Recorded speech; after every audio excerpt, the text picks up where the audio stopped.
Joey Walker, Great Britain, and number 122, Julian Cardona, Colombia. 4 riders in the lead.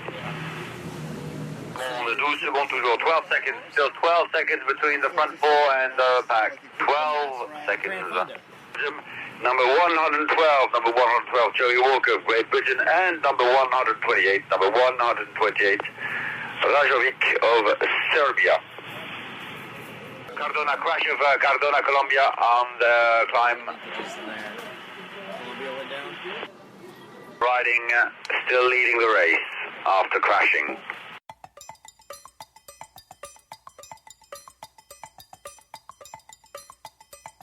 You're listening to the Slow Ride Podcast.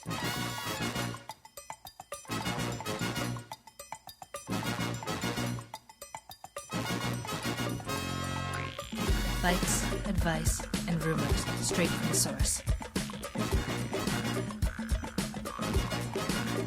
TheSlowRidePodcast.com and on Twitter at TheSlowRidePod.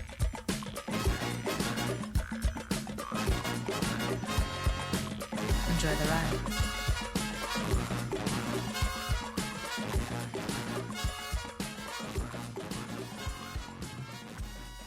Hello and welcome to episode 77 of the Slow Ride Podcast. It's a not a live episode, but I'm coming at you from Kona, Hawaii, home of the Ironman World Championships, where, gentlemen, I am the only one here not in calf compression sleeves. Wow. Are your legs bare? They are bare, but my arms are covered, so I'm getting lots of people looking at me going, where's the tank top? Well, here's a question, too. Are you the only one without shaved arms? And shaved shoulders. And chest. And back. You know, Tim, a lot of people wish you would take care of that. Yeah, probably. So anyways, guys, great to see you. So where are you at? Thanks. I'm Matt. I'm in my basement bike lair. I'm working on a Trek Cyrus right now. Oh, Nice.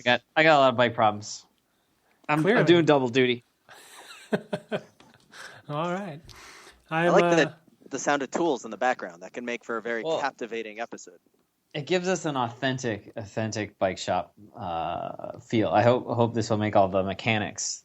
I'm sure we have a large mechanic following because we're so technically savvy on this show. We are so astute. We are very astute, so I'm going to build up a bike with 700C wheels. Huh. It's going to be awesome. All right. Anyway, that's me. And I am Spencer Howe. I'm in Boston, Massachusetts. I am not in my basement, but I am in my bike room, so that's something. All my tools are here as well, but I'm not using them right now. Start banging them around. You had a big weekend of bike racing out there in Providence for the KMC Cross Cup. And Spencer, Twitter was a buzz. It looked like you caused a little bit of a nice dialogue. You had a thread going of like 75 comments. Dialogue? Impressive. I've never heard you say Spencer, Twitter, and dialogue in the same. It's usually Spencer, Twitter, and Shitstorm. Drama or shitstorm. Dialogue. Dialogue Spencer, sounds so professional. We can get to that in a little bit. We can talk about cross later. But I think the big thing is we need to give a big shout out and thank you to the over 60 people that came and experienced the Slow Ride Podcast live. Absolutely. For sure. For comedian of the future, Mike Engel. Yep.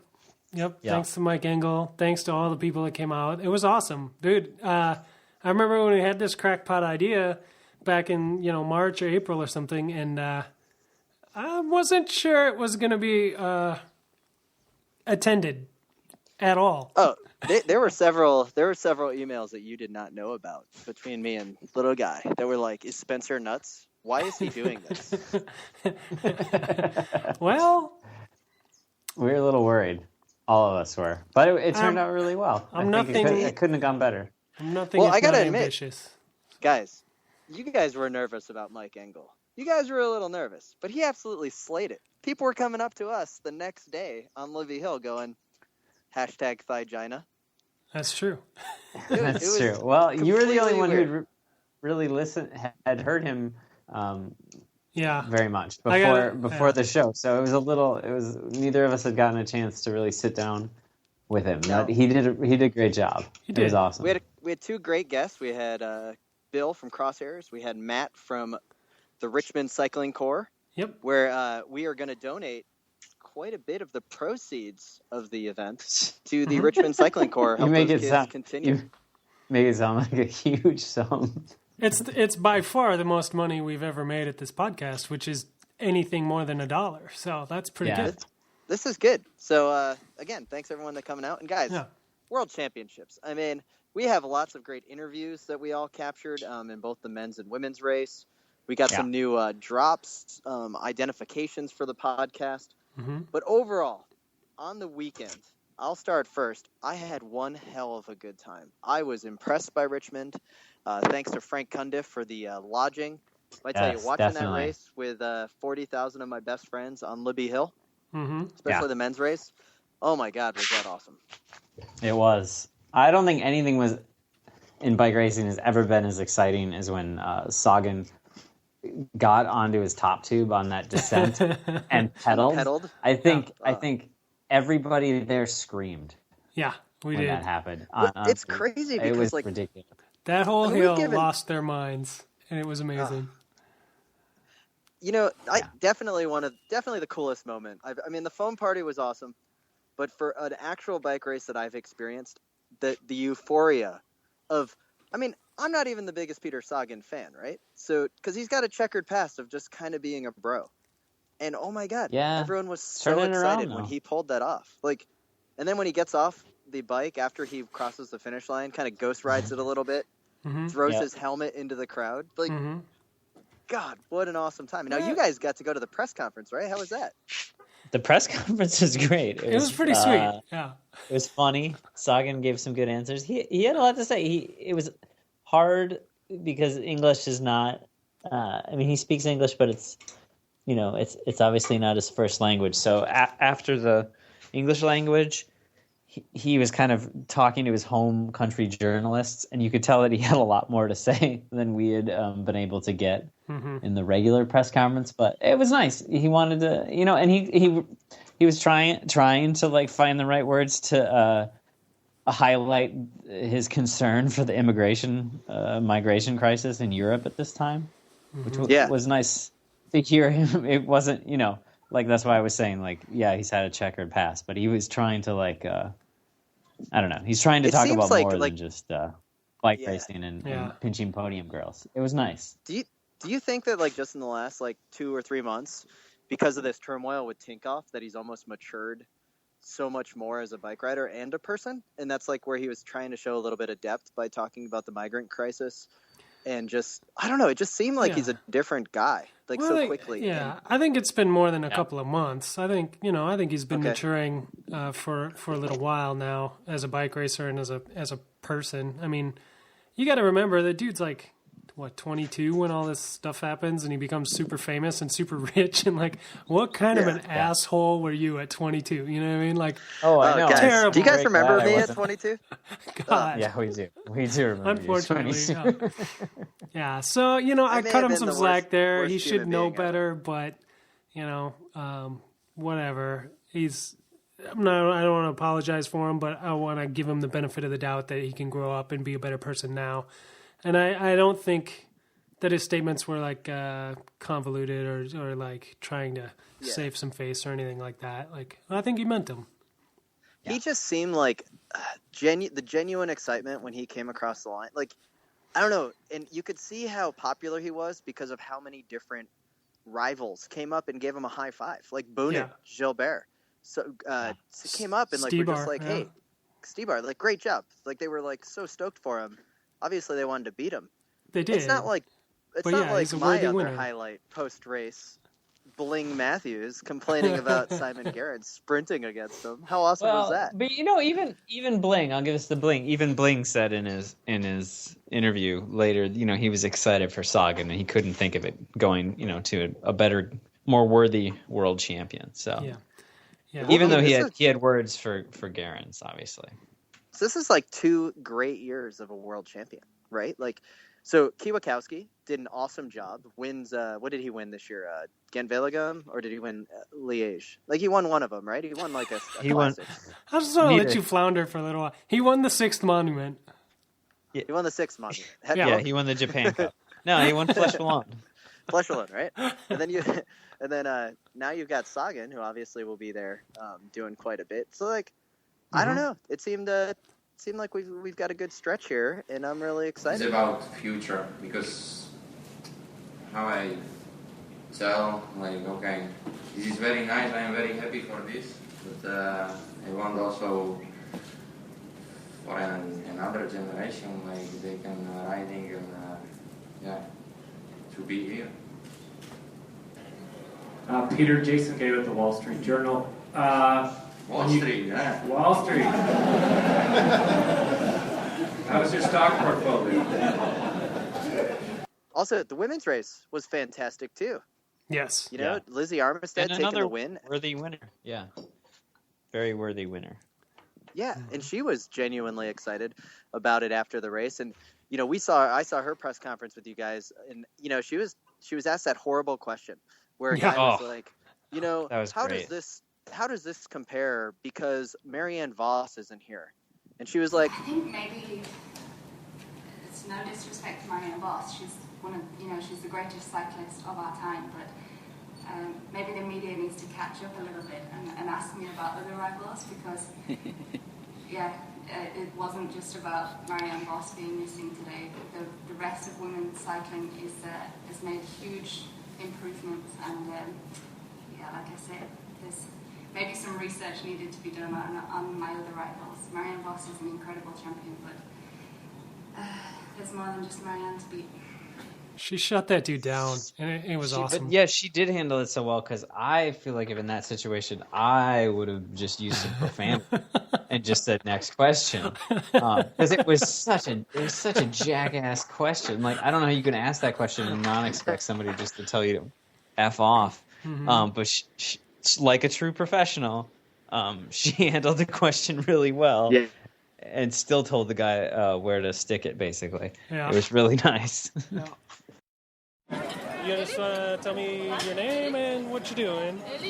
I'm Lauren Stevens, and I'm here at the World Championships Road Race. Awesome. How you feeling today? Feeling great. Yeah? Yeah. U.S. has an awesome team this year. You guys feeling pretty excited? Yeah, we definitely have a very strong squad. This is my first World Championship, so I'm super excited to be here, especially being in America. Nice. Is the weather playing a factor today, or is it just another day at the races? You know, it's another day at the races. The weather, it is what it is, and everyone's got to ride in the same weather. I mean, you guys schooled me during the women's staging. You guys got some good interviews. I got nothing. And then I found that the best way to get an interview with your crappy Slow Ride podcast is just to follow the Dutch television reporter around. So he had his camera with him. So like he interviewed Maddie Breschel for a good 3 minutes. And then all of a sudden I would just jump in the last like 30 seconds and be like, hey, are your plans going to change if it rains? You know, real insightful questions that we've come to expect from sideline reporters. Does the plan change if the rain comes too hard on what you guys do? No, I think we're gonna do. Yeah, I think we're gonna do what we always do. You know, just kind of lean back and see what the big nations are doing and trying to read the race. You're a pretty big nation here, though. I mean, you got to be one of the favorites, so that has to be a little bit of a challenge. Yeah, but I don't think we should take responsibility until last lap. One final question of all the climbs, so the Libby Street and then also 23rd, are any of those real challenging, or is it more just the repetitive nature of those climbs? It's the distance for sure, and also, you know, it's almost 200 guys. I have to pass it all the time, and it's gonna be a bit of a chaos every time, and to get to the front. Yeah, and you know, yeah. Well, cool. Can you just give me your name and then what professional team you race for? Matthew Breschel, Tinkoff Saxo. All right, thanks a lot, man. Yep. Appreciate it. Good luck. You know, I like little guy. I started with your question a couple times, like how are the sensations? Didn't get me very far. Yeah. The biggest disappointment was kind of how rude Graham Watson was. Oh, interesting. We'll hear that in a little bit. I forgot to talk to Graham Watson. I was like, "Hi, Graham," and then I was he's like, above you, trying to have fun, and he was just kind of jerky to me. I was like, "Don't you know who I am? Come on, man, I'm a big fan. I've got one of your calendars." Well, don't you know? I tried to speak to Buhani before the race over in the French camp. I asked him if he was tranquilo, and he looked at me like I was crazy, and then told me he didn't speak English either, which I thought was funny because I tried to ask him something in Italian. I was really stoked with the Ivan Stevic interview, except it really started carrying on to like 4.5 minutes. You could tell that I was the only person that somehow got a press pass to actually talk to this guy. So as former B world champion, how are you feeling? How are the sensations for your world championship here? Well, it's not only the world championships. It's I've been out of US for like 7-8 years, so it's good to be back. Actually, that's a bigger feeling for me. It's nice to be back in US. I didn't race here from 2008. Toyota United. Yeah, we remember. Good big days. Oh, great crew, great team. But he did make it in the break. That was weird. But it was kind of strange, like I didn't want to talk to him too long. I just really wanted to ask him about like working for Toyota United and where he's been for the last 7 years. And then I found myself like asking him about the World B Championships. All right, I'm here with Alex Dowsett before the big race. What's the plans today for you? I couldn't possibly tell you that. Good answer. No, we've got a few good options today. So is the option you off the front? No. Just we've got Swifty's good on the sprint, and I think sort of Stannard and Cummings will be good at moving in the last few laps as well. So my job will be to make sure they're in a good shape to do that. The big question on everyone's mind, first off, congrats on being the hour champion. Oh, thank you. Do we have something else? Former hour champion, but do we have something else coming through in the future? I hope so. It's more the team's decision than it is mine. I'm going to focus next year on Olympics and being good for that. And then, maybe after Olympics we can start thinking about it again. That's what I'd like anyway. The most painful thing you've ever done, the hour record? It wasn't actually. The training was fairly brutal, but I think because we prepared so well, the race part of it was quite easy. But beating Wiggins' mark is going to be a little more difficult, I think. All right, and one final question. What was the better title that you were more proud of, the 10-mile record or the 1 hour? Because here in the U.S., we don't really know much about the 10-mile, but I understand that's a big deal over there. It is in the UK. No, the hour's big. All right, great. Really big. And can you just tell me your name and who you race for? I'm Alex Dowsett. Normally I'm racing for Movistar. Here I'm racing for Team GB. Awesome. Thanks a lot. Thank you. So, now guys, I'm at Kona. Do you guys have any questions? Because I've seen a Kestrel, a lot of Argon 18s. Just one, just one Kestrel so far. Huh. There's like a full Kestrel team. Now, okay. The big talk down here. We set up next to the Cervelo guys. Last year they had 494 bikes in the Kona count, so they're trying to get to 500. They're easily double the next closest brand, which is Specialized. I've seen a fair amount of S-Works. Yeah. I'm seeing quite a few Scott Plasmas, and lots of calf stocks. So back when we were Cat 4 expert elite Cat 4 racers, and we would do stage races like the Tour 10,000 Lakes, RIP, I did buy a time trial bike so I could, really excel in those stage races. So how many? That's right. You did have a time trial bikes. How many leaders did you see out there? I have not seen any leaders yet. Okay. Now it isn't bike corral count day, so like they haven't dropped off the bikes. Right now there's lots of awkward riding going around on TT bikes without helmets through the main street of town. So people going to dinner, going to get some Java, lots of coffee down here, and so there's a lot of awkwardness of just like people trying to brake on their carbon tubulars. Good, that's good. But little guy, what are you doing? Several canyons. What am I doing? Can you stop? I'm looking for one of those little. Because Jesus Christ, you're making a lot of noise. That hangs off the. I don't care. I need one of those things that hang a little yoke thing for the rear brake for the canty. I need one that hangs off the seat bolt. Yeah. Seat I've got bolt. one. You know of what those. I mean? You know what those are called? I've got one of those. Yeah. I'll FedEx for one. Yeah. Okay. Could you FedEx one? Because I have one around here somewhere and I can't find it. I just smelled Hey, Lynn. Lynn, can I get an interview? You're everybody's favorite on Twitter. Are you really excited for today? You're at the Adam Meyerson Going Away party. I was. I'm not everybody's favorite on Twitter. That's not true. You underestimate your authority on Twitter. Oh, okay. Yes, I am excited for today. Should be good racing. Where's going to be your favorite photo? Like, where are we going to be able to see Libby the Hill. magic? Libby, you believe? Yeah, Libby in the crowd. I want the crowd stuff. You want the crowd? Yeah. So what do you prefer, this or like cyclocross? Ooh. Cyclocross.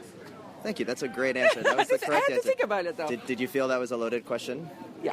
But it's true, though. I always answer the truth. All right. So who do you have today? Who's the real pick?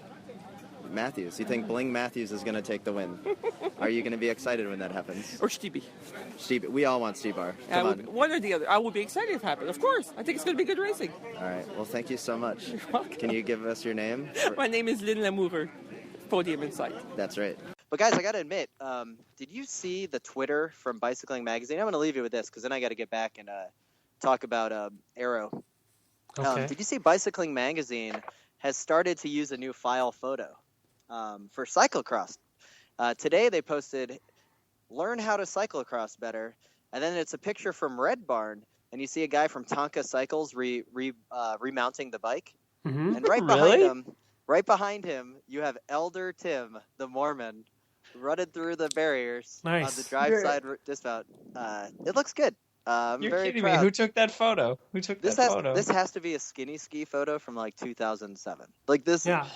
This is a long time ago. So That's when we were going to be the Mormons in the Halloween race, and were you the only one who did it, Tim? Yeah, of course. Because I didn't go. I didn't do it.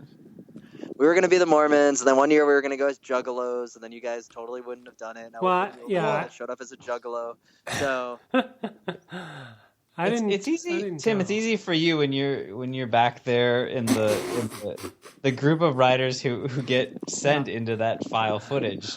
10 years later, it's not a cyclocross. But I remember, for those of us that are trying to get a decent placing, the Mormon outfit's a little constricted. I don't think so. I think the backpack added a lot of ability to bring water and extra energy bars and gels. It proved to be actually pretty insightful, Tim, there. Knowing what we know now about carrying water on your bike. I know. And the power of the Prophet to fuel me through any type of run-up and zigzag that those courses would throw at you, especially the 180s around trees. Mm-hmm. And finally, you just have to look sharp for when you get on that podium. You got to have the tie and the pants, and it was a good one. And right now with cyclocross around the corner, with the Halloween cross races just 4 weeks away, the bigger question, guys, is what should I go as this year? And I'm going to need that answer. So let's get our Twitter crowd to what should I go as for cyclocross? Now, the key is you've already done something. You've already done Mormon. You've already done Ninja. You've already done Juggalo. Yep. Okay. I've done Muscle Guy. Do you remember the Muscle Guy one? Yeah. Like I had the. So the thing is, the key is it's got to be something you could race in. So I don't want people to tell me to go as a milk carton, or hey, go as a box of some kind, go as a robot. You got to go as something that you can move around in. You can race as a box. You can race in a box. Just go as corrugated cardboard. And with that, guys, I'm going to have to peel off. So I can't wait to hear a little bit more of these intros, these interviews that we've got, and hear what you guys have to say on the flip side. Okay. Well, thanks for checking in, Tim. All right. I'll see you guys later. Yep.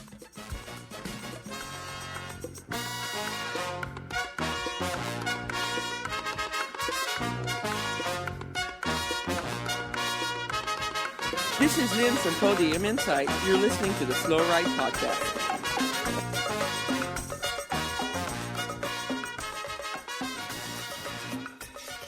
Okay. Ooh. Hey, guys. Yeah? Guys. What? There are so many Aero helmets here with visors on them. Yeah, that's important. You don't want to get the wind in your eyes. Let me tell you what I see right now. I see a lot of bikes unlocked. Mm-hmm. Yeah, probably still some cost bikes. more than than a year of college tuition. Yeah. I see 4 vendors right now that have calf compression socks on display. Mm-hmm. Yeah. And probably the one of worst them? fashion. Probably the worst fashion that's continued on over the years here in triathlon is the visor. There's a lot of dudes just walking around with visors. Oh, really? Yeah, there's a lot. I'll take some pictures. That's weird. Do you think because there's a golf crossover? Maybe. It is the new Or just golf. because they're all accountants in their day jobs? Oh, God. Alrighty, dudes. I'll see you guys later. All right. Bye-bye, Timmy. All right, bye-bye. Wow, that was exciting, folks. Super rookie. Calling in from the magical island of whichever island Kona is on. Maybe it's the island of Kona. I have no idea. Probably not. Is there an island of Kona? Is Kona a city or a place or a part of the islands? Yes. I don't know. We don't know a lot about Hawaii or triathlon on this show. That's true. That is a fact that I can confirm. Do you remember when Lance did one of his comebacks? His comeback? Didn't he like train on Hawaii with Alan Lim or something, and they put like shit all over him and rode him up the mountain? I just remember something. Yeah, I'm sure Danielson did that too. They all were like, Hawaii was the spot. Like the 2010 comeback spot was Hawaii, and they all trained up the volcano and everything. And that's why they were so fast. Well, yeah, it's and Alan Lim. I've said this before, but he had no idea. No, that those guys were doping. Same with Floyd. He was like, here's some special rice patties I made for you. Yeah. Now you're super fast. I made you some rice patties. You guys should all buy my recipe book and my other bullshit. You got to get the right combination of rice to peanut butter to really just go from like local cat 2 to like world tour superstar. I don't know if any of our listeners have noticed, but I don't like Scratch Labs. God, I love that we're never going to get any advertising from any men. We're never getting Scratch Labs as an advertiser, I'll tell you what. All right, little guy. So, as you may know, despite Worlds and Lombardia and all these things happening, we are full on in cross season right now. And we are. Well, and it's official because Lombardy happened, so road season is over. Road season's been over. But yeah, officially, even the roadies can't deny any longer that is cross season. And no better way to determine that than the fact that Holy Week is happening right now in New England. Everybody freaks out and loses their mind about it.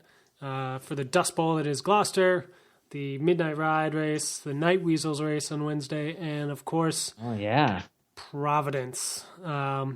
Which is 3 days of intense cyclocross racing that happens in the tiny, tiny state of Rhode Island, first weekend of October. So I was there. I went there Friday night. I rocked the one cog. And, good. I had some mechanicals, so it didn't actually go that well. But skip a gear or something? Or? No, that's a good story, actually. 2 weeks ago, this is how long it takes me to repair my bikes. 2 weeks ago. Oh, yeah, you had a flat 2 weeks ago. That was a different bike. That was a different broken bike. This bike was actually broken because, I've got the Jetta and I've got the little trunk rack for it, and I was racing a local race out here, and I put the bike on the rack to go home, and I backed the car up and clipped a telephone pole with my bike. Oh, that's not good. Yeah, so the car was fine, but I busted my my brake lever on the bike, so I had to order a new pair of brake levers. And they're single speed, so it wasn't like $1 million. No, it wasn't $1 million. That was super cheap. But I just didn't get around to actually swapping them out until Thursday night, when I raced Friday afternoon. So that's a good plan. Yeah, it was perfect. But I got it all done by midnight on Thursday, and went to the race, drove all the way down there. I got there pretty late, actually. I got there at like 4 o'clock, and the race started at 4:30. God, that's weird. I know. That's really weird. Knowing you for all these years and going to so many races with you, I would assume you would have got there really early, pre-rode the course. I'm back on track. Well, see, I got on that Meyerson program, get in there 2 hours early, and then now that I'm not living with them, that's just all gone back out the window. So good, you're back. You're back on your old.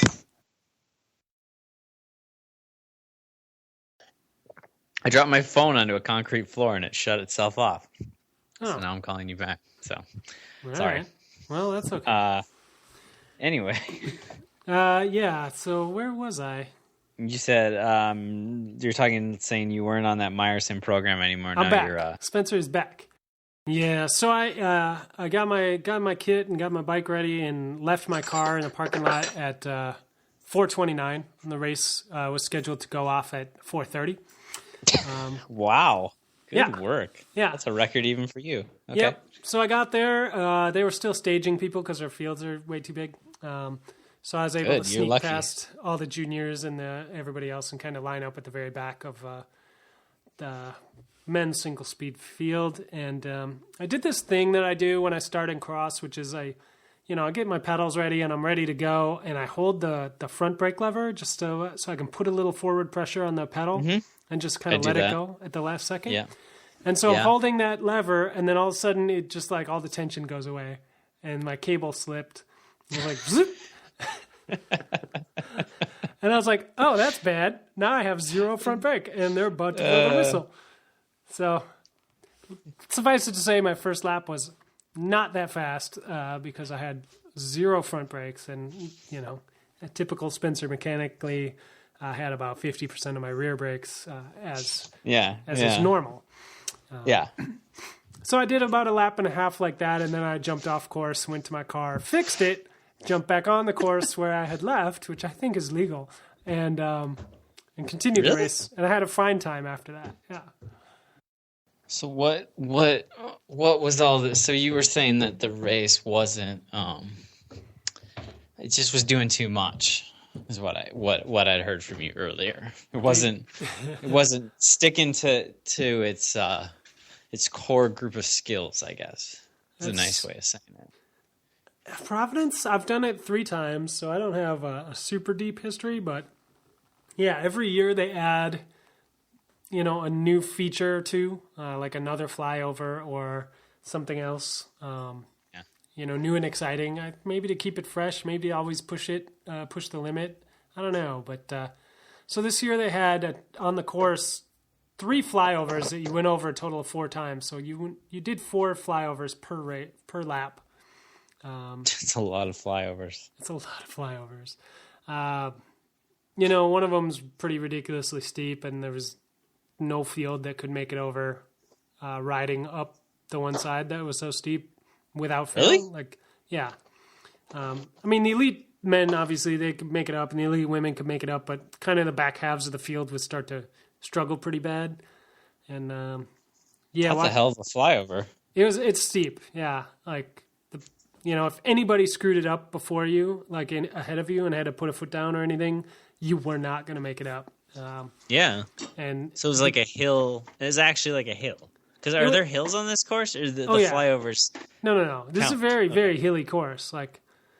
This particular flyover is at the top of a hill. You go up a hill to get to it, and then you go up that, so it's even taller. You go up a hill to a flyover. Yeah, that's ridiculous. Okay. Yeah, they're trying to make it hard, and it is hard. So I get that, but because it was wet and rainy and it was a slippery surface, if you had to put a foot down or anything and weren't near one of the sides where there's a railing, you were sliding backwards down this thing, which is just A, terribly embarrassing, and B, just kind of unsafe.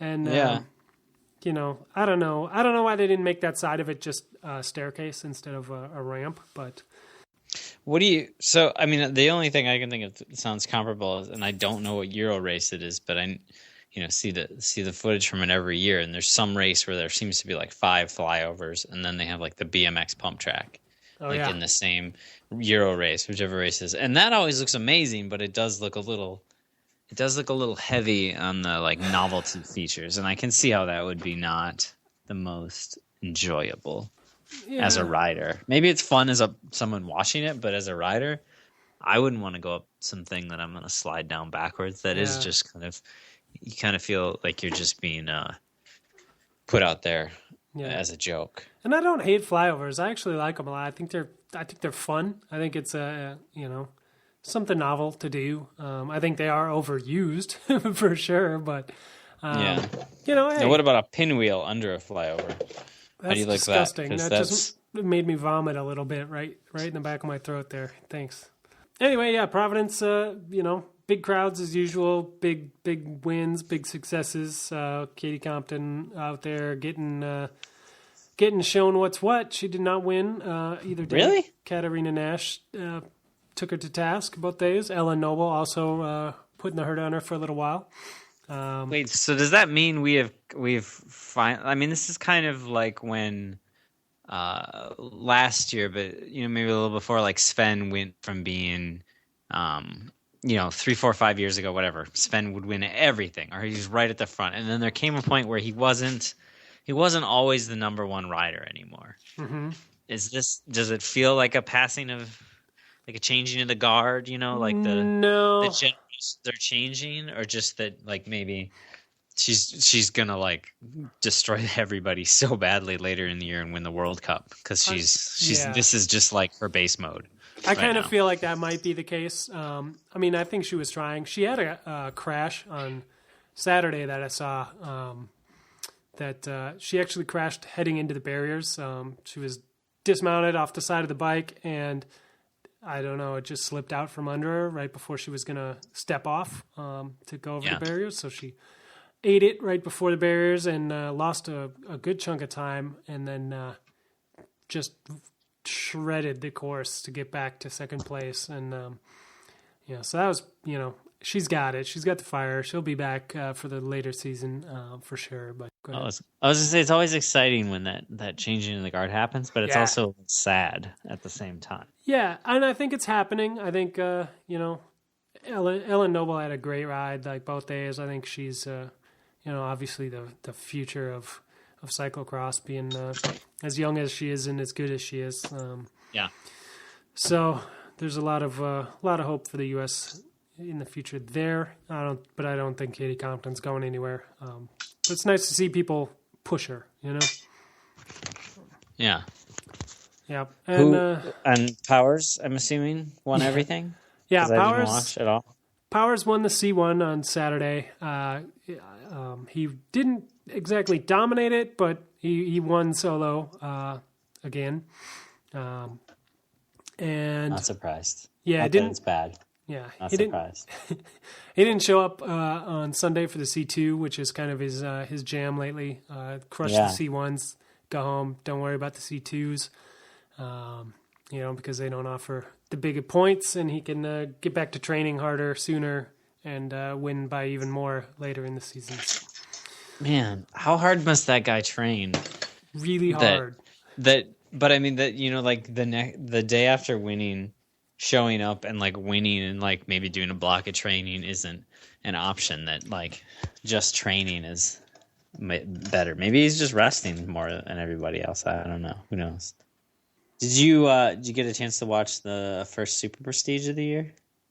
I saw a couple laps of it, but my feed was really poor, so I dropped it, didn't end up watching it, and watched Lombardia instead.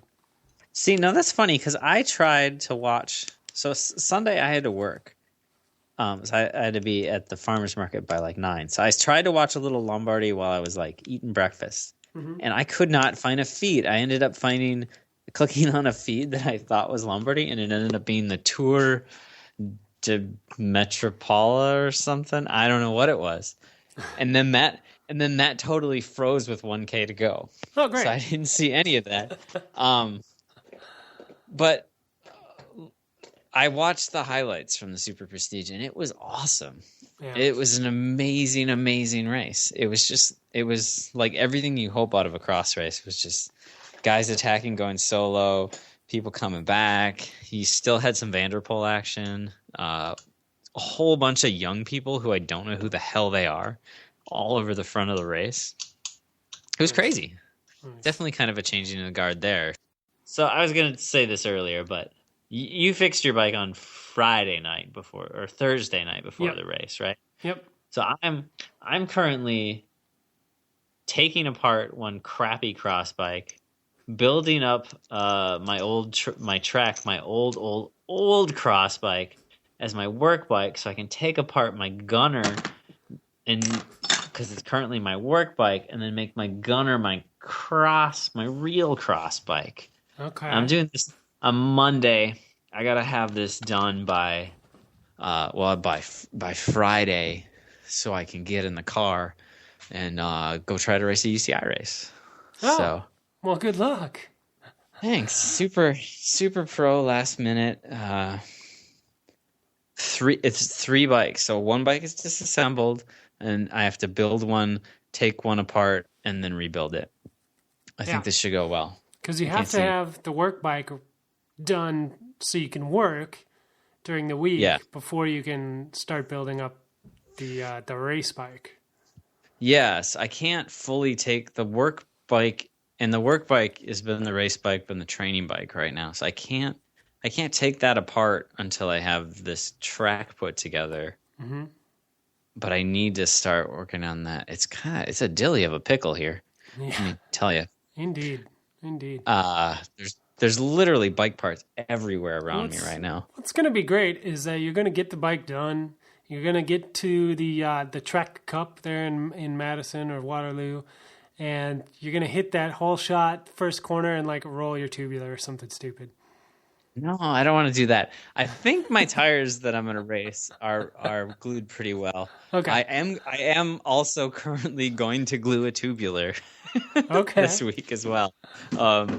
So one of my training wheels finally, it developed like a bulge in it after 6 months of riding. So no, man, I got bike problems, let me tell you.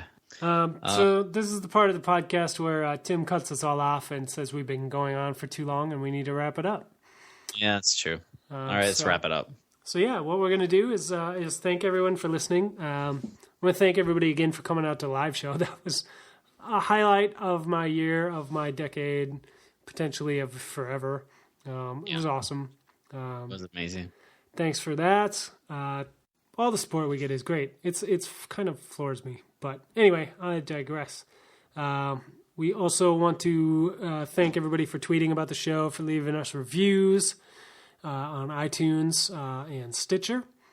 We want to thank BK1 for the theme song that we have used for our intro and outro for almost the entire life of this podcast. And yeah, and then we want to just say always wave to your fellow spandex clown suit wearing nerds when you see them out on the road, because that's all we are. It's true. It's all we are. You can have the most roughed out, super cool kid ever, and every driver that passes you is like, look at that tool. So, just keep that in the back of your mind, and don't be that guy. Don't.